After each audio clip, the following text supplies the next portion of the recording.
കർത്താവിൻ്റെ അതിപരിശുദ്ധ നാമം വാഴ്ത്തപ്പെടുമാറാകട്ടെ. പെരിവിൻസിന്റെ സ്നേഹവും വന്ദനവും അറിയിച്ചുകൊള്ളുന്നു.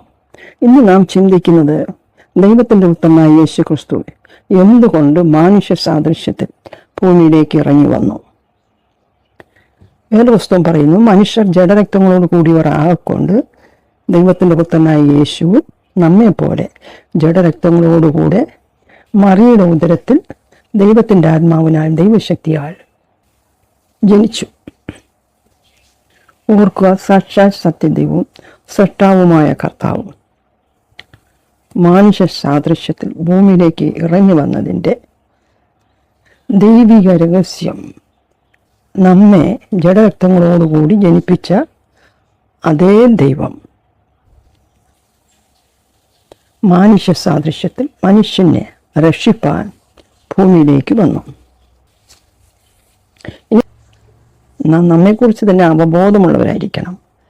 ദൈവം നമ്മെ സൃഷ്ടിച്ചത് എങ്ങനെയാണ് എന്ന് നാം അറിഞ്ഞിരിക്കണം. ആദിമ മനുഷ്യനെ ദൈവം നിലത്തെ പൊടി കൊണ്ടാണ് നിർമ്മിച്ചത്. വെറും പൊടി കൊണ്ട് മനുഷ്യൻ്റെ ഭാഗ്യരൂപം നിർമ്മിച്ചു. അത് പൊടി കൊണ്ടുള്ള ഭാഗ്യരൂപം തന്നെയായിരുന്നു. സാക്ഷാൽ ദൈവം, ജീവനുള്ള ദൈവം മനുഷ്യൻ്റെ ഭാഗ്യരൂപം വെറും പൊടി കൊണ്ടാണ് നിർമ്മിച്ചത്. ആ ഭാഗ്യരൂപത്തിന് വ്യക്തിത്വമോ മനസ്സോ ആത്മാവോ ഇല്ലായിരുന്നു, വെറും പൊടി മാത്രം.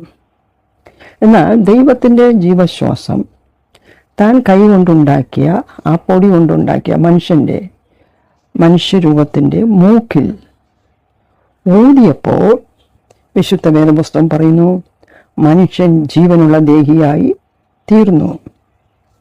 അപ്പം ദൈവത്തിൻ്റെ ജീവശ്വാസത്താലാണ് അവനൊരു വ്യക്തിത്വം ഉണ്ടായത്, അവനൊരു ദേഹി ഉണ്ടായത്. അപ്പോൾ തന്നെ നോക്കുക, അതേ ജീവശ്വാസത്താൽ അവൻ്റെ അകത്ത് രക്തവും മറ്റാന്തരിക അവയവങ്ങളും അതിൻ്റെ സകല ഫങ്ഷൻസും അവൻ്റെ ശരീരത്തിനകത്തും പുറത്തും ഉണ്ടായി. അസ്ഥിയും മാംസവും രക്തമുള്ള മനുഷ്യനായി അവൻ മാറി. ദൈവത്തിൻ്റെ ജീവശ്വാസത്താൽ അപ്പോൾ തന്നെ മനുഷ്യൻ്റെ ഉള്ളിൽ അവൻ്റെ ആത്മാവും ഉളവായി. യോബ് പറയുന്നു, സർവശക്തൻ്റെ ശ്വാസം എനിക്ക് ജീവനെ തന്നു. യോബിൻ്റെ പുസ്തകം 33:4 അവിടെ വ്യക്തമായി പറയുന്നു. അപ്പം ജീവന്റെ ആധാരം യേശുക്രിസ്തുവാണ്. ആ ദൈവത്തിൻ്റെ ശ്വാസത്തിൻ്റെ അംശമാണ് മനുഷ്യൻ്റെ ജീവൻ. മനുഷ്യൻ്റെ ജീവന്റെ ആധാരം എന്ന് പറയുന്നത് ദൈവത്തിൻ്റെ ജീവശ്വാസമാണ്. അത് എല്ലാ മനുഷ്യനും അത് അറിഞ്ഞിരിക്കണം, അത് ഓർക്കണം.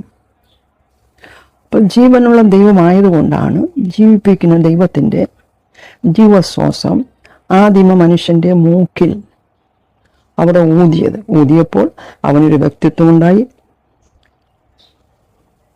അവൻ ജഡവും രക്തവും, അവൻ്റെ ഉള്ളിൽ ആന്തരിക അവയവങ്ങൾ സൃഷ്ടിക്കപ്പെട്ടു. അവൻ രക്തവും മാംസവുമുള്ള ചലനാത്മകമായ മനുഷ്യനായി തീർന്നു. അപ്പോൾ അതേ ശ്വാസത്താൽ തന്നെ സെക്കരിയാവ് 12 പറയുന്നുണ്ട്. സെക്കരിയാവിൻ്റെ പുസ്തകം അതിൻ്റെ 12-ാം അധ്യായത്തിൽ അതേ ശ്വാസത്താൽ തന്നെ മനുഷ്യൻ്റെ ഉള്ളിൽ നമ്മുടെ ആത്മാവ് സൃഷ്ടിക്കപ്പെട്ടു. ആത്മാവാകുന്ന ദൈവത്തിൻ്റെ സാദൃശ്യത്തിലും രൂപത്തിലും മനുഷ്യനെ സൃഷ്ടിച്ചു എന്ന് ഉൽപ്പത്തി പുസ്തകം 1-ാം അധ്യായത്തിൽ പറയുമ്പോൾ, ദൈവത്തിൻ്റെ സാദൃശ്യം എന്ന് പറയുന്നത് ദൈവത്തിൻ്റെ ആത്മാവിൻ്റെ സാദൃശ്യത്തിൽ ആണ് മനുഷ്യൻ്റെ ആത്മാവ്. അതേക്കുറിച്ച് വേറെ പുസ്തകം പറയുന്നു, ദൈവത്തിൻ്റെ ദീപമാണ് മനുഷ്യൻ്റെ ആത്മാവ്, യഹോവയുടെ ദീപമെന്ന് വേറെ പുസ്തകത്തിൽ എഴുതപ്പെട്ടിരിക്കുന്നു. അപ്പോൾ ദൈവത്തിൻ്റെ ദീപമാണ് നമ്മുടെ ഉള്ളിലിരിക്കുന്ന നമ്മുടെ ആത്മാവ്, ദൈവത്തിൻ്റെ ജീവശ്വാസത്താൽ ഉളവായ നമ്മുടെ ആത്മാവ്. ഈ ആത്മാവിനെ ആവരണം ചെയ്യുവാനാണ് ദേഹിയും ശരീരവും ഒക്കെ നമുക്ക് ദൈവം നൽകിയിരിക്കുന്നത്. ഭൂമിയിലെ സകല മനുഷ്യരുടെയും പ്രാണനിലും ആത്മാവിലും രക്തത്തിലും ജീവന്റെ ആധാരമായ യേശുവിൻ്റെ ജീവശ്വാസത്തിൻ്റെ അംശമുണ്ട്. അതുകൊണ്ട് തന്നെ മനുഷ്യൻ തൻ്റെ സൃഷ്ടാവിനെ ഈ ഭൂമിയിൽ വെച്ച് തിരിച്ചറിയണം. തന്നെ സൃഷ്ടിച്ച, തന്നെ അമ്മയുടെ ഉദരത്തിൽ ഉരുവാക്കിയ ആത്മാവും ദേഹവും നൽകി മനോഹരമായി അത്ഭുതകരമായി മടഞ്ഞിരിക്കുന്ന ദൈവത്തെ നാം തിരിച്ചറിയണം. ആ ദൈവത്തെ നന്ദിയോടെ സ്നേഹിക്കാൻ തുടങ്ങുമ്പോൾ നമ്മുടെ വ്യക്തിത്വത്തെ ഓർത്ത്, നമ്മുടെ ശരീരഘടനയെ ഓർത്ത്, നമ്മുടെ ആത്മാവിനെയും ദേഹത്തെയും ദാനമായി നൽകിയ ദൈവത്തെ നന്ദിയോടെ സ്മരിക്കാൻ നമുക്ക് കഴിയും. പാപത്തിലും അകൃത്യത്തിലും അതിക്രമങ്ങളിലും അകപ്പെട്ട് തങ്ങളുടെ ആത്മാവിനെയും ദേഹത്തെയും മലിനപ്പെടുത്തിയ മനുഷ്യനെ രക്ഷിപ്പാൻ ദൈവത്തിന് മനസ്സായി. സാക്ഷാൽ സത്യദൈവം തന്നെ, അഥവാ നമ്മെ സൃഷ്ടിച്ച സൃഷ്ടാവായ ദൈവം തന്നെ മനുഷ്യ സാദൃശ്യത്തിൽ ഭൂമിയിൽ വന്നതിൻ്റെ പിന്നിലെ രഹസ്യം എന്ന് പറയുന്നത് ദൈവത്തിൻ്റെ ജീവശ്വാസത്താൽ നാം ഭൂമിയിൽ ജീവിക്കുമ്പോൾ ഭാവിയായി തീർന്ന പാപത്തിന് പരിഹാരം നൽകുവാൻ ജഡസാദൃശ്യത്തിൽ വന്നാൽ മാത്രമേ ശരീരത്തിൻ്റെ ജീവൻ രക്തത്തിലാകയാൽ നമ്മുടെ ശരീരത്തിൻ്റെ ജീവൻ രക്തത്തിലാണ്. അപ്പോൾ യേശു ജഡസാദൃശ്യത്തിൽ വന്നാൽ മാത്രമേ, യേശു മനുഷ്യ ശരീരം എടുത്തു വന്നാൽ മാത്രമേ തൻ്റെ രക്തത്തിലെ ജീവൻ നമുക്ക് വേണ്ടി നൽകുവാൻ കഴിയുള്ളൂ. അപ്പോൾ രക്തത്തിലെ ജീവൻ നൽകണമെങ്കിൽ രക്തം ചൊരിയപ്പെടണം. അങ്ങനെ വിശുദ്ധമായ രക്തം ചൊരിഞ്ഞു മനുഷ്യനെ വീണ്ടെടുപ്പാൻ ദൈവത്തിൻ്റെ സൃഷ്ടിയിൽ ആരുമില്ല, ഒരു മനുഷ്യനുമില്ല. മനുഷ്യനെ വീണ്ടെടുപ്പാൻ അതുകൊണ്ട് തന്നെ ദൈവം താൻ മനുഷ്യവേഷത്തിൽ ജഡരക്തങ്ങളോടുകൂടിയവനായി വന്നു. പാപമംഗലമായി ജീവിക്കുന്ന മനുഷ്യൻ പാപം സംബന്ധിച്ച് മരിക്കണം. അങ്ങനെ പാപം സംബന്ധിച്ച് മരിക്കണമെങ്കിൽ അവന് മാനസാന്തരം വേണം. മാനസാന്തരം വേണമെങ്കിൽ മാനസാന്തരം നൽകുവാൻ ദൈവത്തിന് മാത്രമേ കഴിയൂ. മനുഷ്യൻ ചെയ്ത പാപത്തിന് മോചനം വേണം. ആ മോചനം നൽകുവാനും സ്രഷ്ടാവായ ദൈവത്തിന് മാത്രമേ കഴിയൂ. അങ്ങനെ മാനസാന്തരവും പാപമോചനവും ലഭിച്ചാൽ മാത്രമേ പാപരഹിതനായി ജീവിക്കാൻ കഴിയുള്ളൂ. പാപരഹിതനായി മാറിയാൽ മാത്രമേ അവന് നിത്യമരണവും നിത്യശിക്ഷയും, ആ ശമ്പളമായ നിത്യമരണം അവനെ വിട്ട് മാറിപ്പോകണം. പാപത്തിൻ്റെ ശിക്ഷ ഒഴിഞ്ഞു പോകണം. അതിന് ഒറ്റ വഴിയേ ഉണ്ടായിരുന്നുള്ളൂ. സൃഷ്ടാവായ കർത്താവ് ഇറങ്ങി വന്ന് തൻ്റെ രക്തം ചൊരിഞ്ഞു ആ രക്തത്തിലെ ജീവൻ താൻ സൃഷ്ടിച്ച മനുഷ്യന് വേണ്ടി നൽകിക്കൊണ്ട് നമ്മുടെ പാപം സംബന്ധിച്ച് സകല മനുഷ്യരുടെയും അവർ ചെയ്ത പാപം നിമിത്തം അവരുടെ മേൽ കടന്നു വന്ന ശാപവും രോഗവും ഭാരവും എല്ലാം വഹിച്ചുകൊണ്ട് യേശുക്രിസ്തു നമുക്ക് വേണ്ടി, മാനവരാശിക്ക് വേണ്ടി നമ്മുടെ പാപം സംബന്ധിച്ചു പാപമില്ലാത്ത അതിപരിശുദ്ധനായ നിഷ്കളങ്കൻ നിർമ്മലനുമായ കർത്താവ് രക്തം ചൊരിഞ്ഞു. കർത്താവിൻ്റെ രക്തത്തിലെ ജീവൻ നമുക്ക് നൽകിക്കൊണ്ട് പിതാവാം ദൈവം തന്നെ ഭൂമിയിൽ അയച്ചതിൻ്റെ ആ നിവർത്തീകരണം കാൽവരി ക്രൂശിലെ യാഗത്തിലൂടെ സകല മനുഷ്യരുടെയും പാപത്തിന് പരിഹാര ബലിയായി കർത്താവ് എന്നെ തന്നെ മാനവരാശിയുടെ പാപത്തിന് പരിഹാര ബലിയാക്കി തീർത്തു. പിതാവാം ദൈവം അതിനാണ് പുത്രനായ യേശുക്രിസ്തുവിനെ ഭൂമിയിലേക്ക് അയച്ചത്. ഈ ഭൂമിയിൽ വച്ച് യേശുക്രിസ്തു വിശ്വസിച്ച് യേശുക്രിസ്തു ക്രൂശിക്കപ്പെട്ടപ്പോൾ നമ്മുടെ പാപം സംബന്ധിച്ച് യേശു മരിച്ചു എന്ന് വിശ്വസിച്ച് വിശ്വാസത്താൽ യേശുക്രിസ്തുവിനോട് കൂടെ നമ്മുടെ പാപവും സംബന്ധിച്ച് നാമും പാപം സംബന്ധിച്ച് മരിക്കണം. എന്ന് വെച്ചാൽ പാപത്തെ മരിപ്പിക്കണം. അങ്ങനെ മാനസാന്തരപ്പെട്ട് പുതിയ സൃഷ്ടിയായി തീർന്നു. ഈ ഭൂമിയിൽ നമ്മെ ഏൽപ്പിച്ചിരിക്കുന്ന ദൗത്യങ്ങൾ പൂർത്തീകരിച്ച് ക്രിസ്തുവിൽ ജീവിക്കുമ്പോൾ നമ്മുടെ ആയുസ്സ് തികയുന്ന നാളിൽ നാം ക്രിസ്തുവിൽ മരിച്ച് അടക്കപ്പെട്ട് നാമും കർത്താവിൻ്റെ വരവിങ്കൽ ഉയർത്തെഴുന്നേറ്റ് കർത്താവ് വസിക്കുന്ന ഇടമായ സ്വർഗത്തിൽ കർത്താവിനോടുകൂടെ വാഴുവാൻ നമുക്ക് ദൈവം ഒരുക്കി വച്ചിരിക്കുന്ന ആ നിത്യതയിലേക്ക് പ്രവേശിക്കുവാൻ നാം ഈ ഭൂമിയിൽ വെച്ച് യോഗ്യരായി തീരണം. അതിനാണ് യേശു ജഡരക്തങ്ങളോട് കൂടിയവനായി ഭൂമിയിൽ വന്നത്. ദൈവത്തിൻ്റെ സൃഷ്ടിയിൽ മനുഷ്യരെ രക്ഷിപ്പാൻ വേറെ ആരും ഉണ്ടായിരുന്നില്ല. അതുകൊണ്ട് തന്നെ സാക്ഷാൽ സത്യദൈവം തന്നെ മനുഷ്യപുത്രനായി വന്നതും.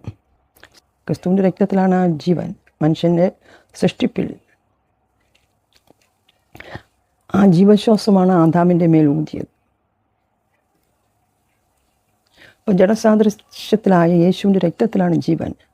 ആ പരിശുദ്ധൻ്റെ രക്തം മുഴുവനും മാനവരാശിയുടെ രക്ഷയ്ക്കും വീണ്ടെടുപ്പിനും നിത്യജീവനുമായി ചൊരിഞ്ഞു തന്നു.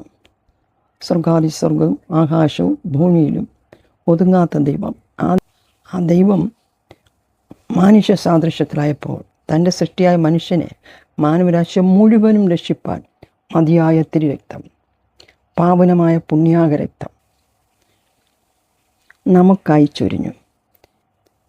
യേശു മനുഷ്യ സാദൃശ്യത്തിൽ ജനിച്ചില്ല എങ്കിൽ തിരുരക്തം ചൊരിയാൻ കഴിയില്ലായിരുന്നു. തിരുരക്തത്തിലാണ് ജീവൻ ഇരിക്കുന്നത്. ആ ജീവൻ നമുക്ക് വേണ്ടി നൽകാൻ കഴിയില്ലായിരുന്നു. ക്രിസ്തുവിൻ്റെ രക്തത്തിലെ ജീവൻ നമുക്ക് ലഭിക്കില്ലായിരുന്നു. അപ്പോൾ ക്രിസ്തുവിൻ്റെ രക്തത്തിലെ ജീവനും സമർത്ഥമായ ജീവനും നമുക്ക് നൽകുവാനാണ് യേശു മനുഷ്യ സാദൃശ്യത്തിൽ ഭൂമിയിലേക്ക് വന്നത്. ഇത്രയും സൗജന്യമായി ദൈവം ദാനമായി നൽകിയ രക്ഷയെ പ്രാപിക്കാത്ത ആരും നിത്യജീവനിൽ പ്രവേശിക്കില്ല, കടക്കാൻ കഴിയില്ല. ഇപ്പോൾ മനുഷ്യപുത്രനായി തീർന്ന യേശുവിൻ്റെ ജീവൻ യേശുവിൻ്റെ രക്തത്തിലായിരുന്നു. ആ രക്തമാണ് നമുക്ക് എല്ലാവർക്കും വേണ്ടി ഊറ്റിത്തന്നത്. ജീവൻ നൽകണമെങ്കിൽ രക്തം ചൊരിഞ്ഞേ മതിയാവൂ. ആ രക്തം ശരീരത്തിലിരുന്നാൽ പോരാ, ആ രക്തം ഒഴുകണം. അതുകൊണ്ടാണ് യേശുക്രിസ്തുവിൻ്റെ മുഴുവൻ രക്തവും മുഴുവൻ മാനവരാശിക്കും വേണ്ടി താൻ സൃഷ്ടിച്ച സകല മനുഷ്യർക്കും വേണ്ടി ചൊരിയപ്പെട്ടത്. ആ ഒഴുകപ്പെട്ട രക്തത്തിലാണ് നിത്യജീവനുള്ളത്. അതായത് സൃഷ്ടാവായ ദൈവം താൻ സൃഷ്ടിച്ച മനുഷ്യന് വേണ്ടി അവസാന തുള്ളി രക്തം വരെ നൽകി, തൻ്റെ ജീവനെ നൽകി, തന്നിൽ വിശ്വസിക്കുന്നവർക്ക് വേണ്ടി ഒരുക്കി വച്ചിരിക്കുന്ന നിത്യരക്ഷയും നിത്യജീവനും. ഈ നിത്യരക്ഷയും നിത്യജീവനും ഒക്കെ ലഭ്യമാകുന്നത് ക്രിസ്തുവിലുള്ള വിശ്വാസത്താലാണ്. ക്രിസ്തുവിനെക്കുറിച്ചുള്ള കേൾവിയുമ്പോൾ ആ കേൾവിയാലുള്ള വിശ്വാസത്താലാണ്. മനുഷ്യൻ പലതിലും വിശ്വസിക്കുന്നു. എന്നാൽ യഥാർത്ഥമായ വിശ്വാസം മനുഷ്യൻ കണ്ടെത്തണമെങ്കിൽ അവ അന്വേഷിക്കണം. അത് കേൾവിയാൽ വരും, വായനയാൽ വരും, സ്വപ്നങ്ങൾ വരും, ദർശനങ്ങൾ വരും, ആത്മീയ വിഷയങ്ങൾ നിശ്ചയമായി ഇത് സംഭവിക്കും. അപ്പോൾ അതിന് മനസ്സ്, ഒരു മനുഷ്യന് ദൈവം വ്യക്തിത്വം നൽകിയത്, അവന് മനസ്സ് നൽകിയത് ദൈവത്തിൻ്റെ ജീവശ്വാസമാണ്. അതിലൂടെ ലഭ്യമായ മനസ്സ് അതിന് ഉപയോഗിക്കുന്നില്ല എങ്കിൽ, ദൈവത്തിന് വേണ്ടി ഉപയോഗിക്കുന്നില്ല എങ്കിൽ ഒരിക്കലും മനുഷ്യ ജീവിതം കൊണ്ട് ഒരു പ്രയോജനവും ഉണ്ടാകുന്നില്ല. മനുഷ്യൻ ഇവിടെ ജനിച്ചു, മരിച്ചു, അതിൻ്റെയൊക്കെ കുറേ കാര്യങ്ങൾ ചെയ്തു എന്ന് പറഞ്ഞ് അവന് ഗുണകരമായി അവൻ ജീവിക്കുന്ന കാലത്ത് അവൻ കുറച്ച് നേടി. അതുകൊണ്ട് അവന് മരണാനന്തരം ഒരു നേട്ടവും ഉണ്ടാകുന്നില്ല. അപ്പോൾ മനുഷ്യൻ ജനിച്ചു കഴിഞ്ഞാൽ പിന്നെ അവൻ ജീവിച്ചേ മതിയാവും. മരിച്ചു കഴിഞ്ഞാലും അവനൊരു ജീവിതമുണ്ട്. ഇവിടെ വെച്ച് ദൈവത്തെ അറിഞ്ഞു. ദൈവത്തെ സാക്ഷാൽ സത്യദൈവത്തെ അറിഞ്ഞു. ആ ദൈവത്തിൽ വിശ്വസിച്ച് ആ ദൈവമായ യേശുക്രിസ്തു ജീവിക്കുമെങ്കിൽ യേശുക്രിസ്തു വസിക്കുന്ന സ്വർഗത്തിൽ അവന് പോകാൻ കഴിയും. ഇല്ല എങ്കിൽ മനുഷ്യൻ ഇവിടെ ദൈവത്തെ വിട്ടകന്ന്, ദൈവത്തെ തിരിച്ചറിയാതെ, ദൈവത്തെ അന്വേഷിക്കാതെ, യഥാർത്ഥമായ ദൈവത്തെ കണ്ടെത്താതെ അന്ധവിശ്വാസങ്ങളിലും സ്വന്തം വിശ്വാസങ്ങളിലും മനുഷ്യരിൽ ആശ്രയിച്ച്, പാരമ്പര്യങ്ങളിൽ ആശ്രയിച്ച്, ആചാരാനുഷ്ഠാന കർമ്മങ്ങൾ കൊണ്ടോ ദാനധർമ്മങ്ങൾ കൊണ്ടോ മനുഷ്യന് മരണാനന്തരം നിത്യമായ രക്ഷയിലേക്ക്, നിത്യമായ ജീവനിലേക്ക് കടക്കാൻ സാധ്യമല്ല.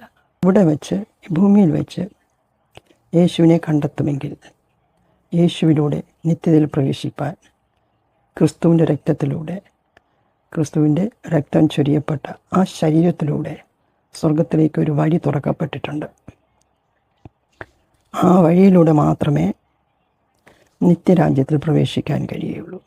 അതിനാണ് യേശുക്രിസ്തു മാനുഷ്യ സാദൃശ്യത്തിൽ ഭൂമിയിലേക്ക് ഇറങ്ങി വന്ന് യേശുക്രിസ്തുവിൻ്റെ